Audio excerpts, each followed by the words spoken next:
Kumusta mga ka-smart Pinoy? Alam mo ba na ang pintuan ng bahay mo ay maaaring sagot sa problema mo sa space?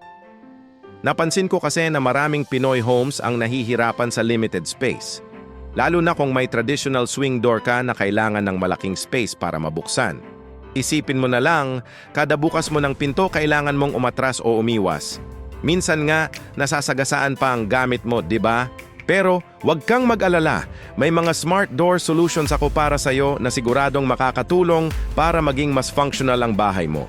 Una sa listahan, ang sliding doors. Perfect to para sa connecting areas tulad ng sala papuntang kusina. Hindi kumakain ng space dahil sideways ang movement. Plus points pa dahil pwede mong lagyan ng mirror para instant accent wall. Pangalawa, ang pocket doors. Ito yung tipo ng pinto na literal na pumapasok sa loob ng dingding. Napaka-slick tingnan at zero space ang kinakain. Medyo mas mahal nga lang ang installation pero worth it sa long term. Kung budget-friendly naman ang hanap mo, subukan mo ang accordion doors. Flexi-type siya na nafa-fold, perfect sa mga kwarto or laundry area. Mura lang pero malaki ang maitutulong sa pag-maximize ng space mo. Para naman sa mga gustong mas maliwanag at mas maluwag tingnan ng bahay, mag-invest ka sa glass doors. Hindi lang siya nagpapapasok ng natural light, visual illusion din siya na mas malaki ang space mo.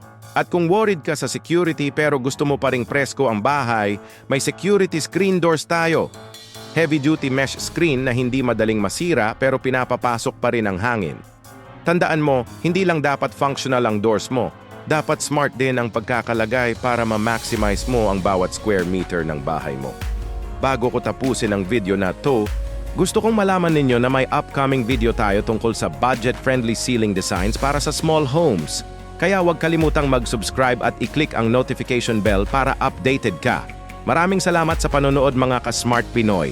Kung may questions kayo, comment lang sa baba. Share nyo rin kung ano sa mga door solutions na to ang nagustuhan nyo. At kung nakatulong sa inyo ang video na to, i-like at i-share nyo na rin para matulungan din natin ang ibang Pinoy homeowners. Hanggang sa susunod na video, Smart Pinoy out!